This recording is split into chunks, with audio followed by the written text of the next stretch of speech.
Hello everyone, welcome back to the channel. Today, we're diving into one of the most intense developments in the ongoing Russia-Ukraine war. In the early hours of the morning, Russia launched what Ukrainian officials are calling the biggest drone attack on Kyiv since the beginning of the full-scale invasion. More than 100 drones, mostly Iranian-made Shahed models, swarmed the skies above the Ukrainian capital in a massive and coordinated assault that lit up the night with explosions, anti-aircraft fire, and burning debris raining down across the city. According to Ukrainian Air Defense Forces, the attack began just after midnight and continued for several hours. Wave after wave of drones targeted critical infrastructure, power stations, and residential areas across Kyiv. Residents were forced into shelters as sirens wailed throughout the city. The Ukrainian Air Force later confirmed that over 100 drones were launched, with most of them aimed directly at the capital. It was one of the largest air raids in recent months, a chilling reminder that this war is far from over. Officials in Kyiv say their air defense systems managed to shoot down the majority of the incoming drones.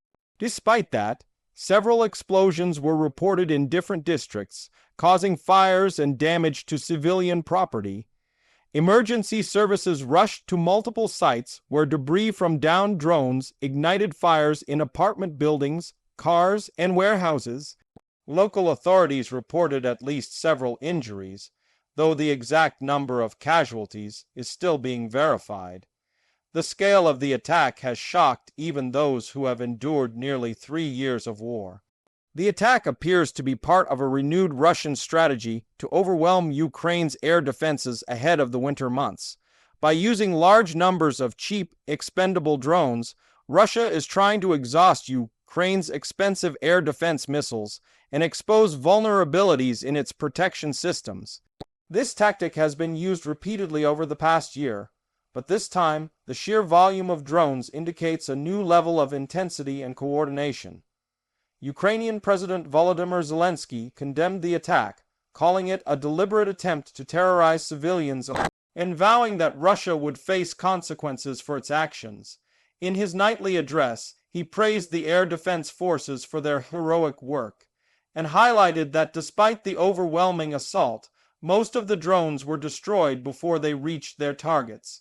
He also emphasized the urgent need for more Western air defense systems, particularly the U.S.-made Patriot and German Iris-T systems, to protect cities like Kyiv from future attacks.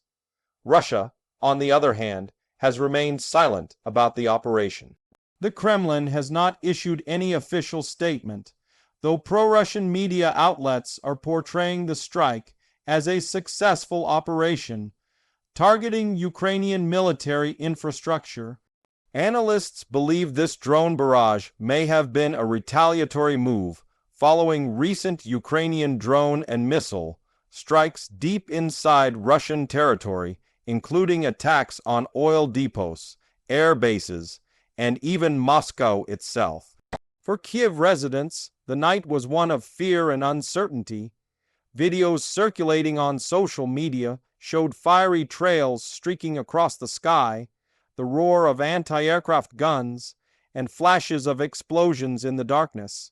Some witnesses described it as a sky on fire. Others said it was the longest night they've endured since the start of the war. Yet, amid the chaos, the resilience of the Ukrainian people shone once again, with emergency workers, soldiers, and civilians working together to put out fires and rescue those trapped in damaged buildings. Experts say this latest attack highlights the evolving nature of the war. Drones have become a key weapon for both sides, inexpensive, flexible, and capable of striking far beyond traditional front lines. For Russia, they are a means to maintain constant pressure on Ukrainian cities while conserving missiles. For Ukraine, drones have been used to hit Russian airfields, oil infrastructure, and military bases hundreds of kilometers away. What was once a ground war has now become a drone-dominated conflict where air superiority is no longer defined solely by fighter jets, but by the number and efficiency of unmanned aerial systems. The use of Iranian-made Shahed drones remains central to Russia's long-range strike capability. These kamikaze drones, loaded with explosives, fly low to avoid radar detection and crash into their targets, creating massive explosions. Ukraine has become increasingly adept at intercepting them, using mobile air defense teams with machine guns and anti-drone systems. However, when launched in such large numbers over 100 in a single night, even the best defenses can be overwhelmed. It's a calculated move by Moscow, flood the skies and force Ukraine to expend valuable ammunition and resources. This massive strike also coincides with a critical period in the war.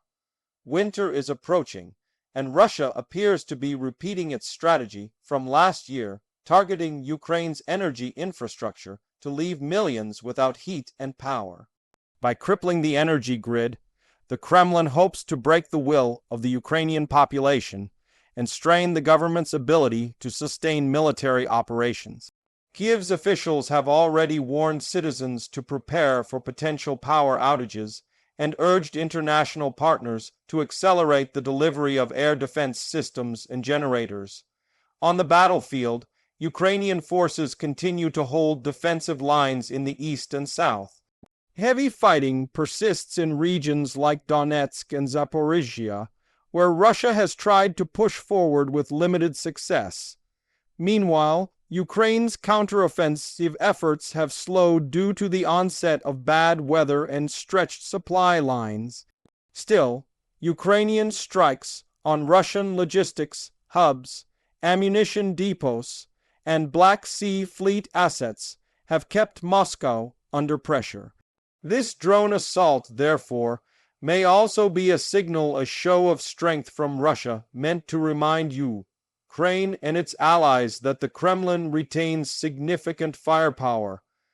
Western nations have condemned the latest attack in strong terms. The European Union, NATO, and the United States have all reaffirmed their support for Ukraine, calling the bombardment a blatant act of terror. British and American officials emphasized that they are working to speed up the delivery of advanced air defense systems, radar technology, and ammunition. Germany recently pledged additional Patriot systems, while France and the UK are supplying short-range anti-drone weapons. Still, Ukrainian officials warn that the current pace of support is not enough to counter Russia's relentless drone campaign. Analysts note that Russia's ability to sustain such massive drone operations is partly due to its deepening military ties with Iran. Intelligence reports suggest that Russia is now assembling these drones domestically, using Iranian blueprints and components sourced through third-party countries. This partnership allows Moscow to produce large quantities of drones despite Western sanctions, effectively turning them into a weapon of attrition against Ukraine's defenses. At the same time, Ukraine is ramping up its own drone production. The Ukrainian defense industry has made significant progress in developing long-range strike drones capable of reaching Moscow and other major Russian cities. In recent weeks, several drone attacks inside Russia have been attributed to Ukrainian forces, including hits on oil facilities and military sites hundreds of kilometers from the front lines. These strikes have demonstrated Ukraine's growing technological capabilities and served as a warning that Russia is not untouchable. The psychological impact of these attacks cannot be underestimated. For Kyiv's residents, every air raid siren brings back memories of the war's darkest days. Children and families spend nights in bomb shelters, waiting for the all-clear signal. Yet, each time the city survives another assault, the resolve of its people seems to grow stronger.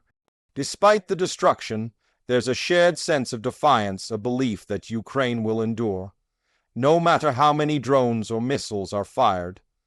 Observers believe that as winter sets in, both sides will escalate their aerial campaigns. Russia will likely continue targeting Ukraine's infrastructure, while Ukraine will respond with long-range strikes and sabotage inside Russian territory.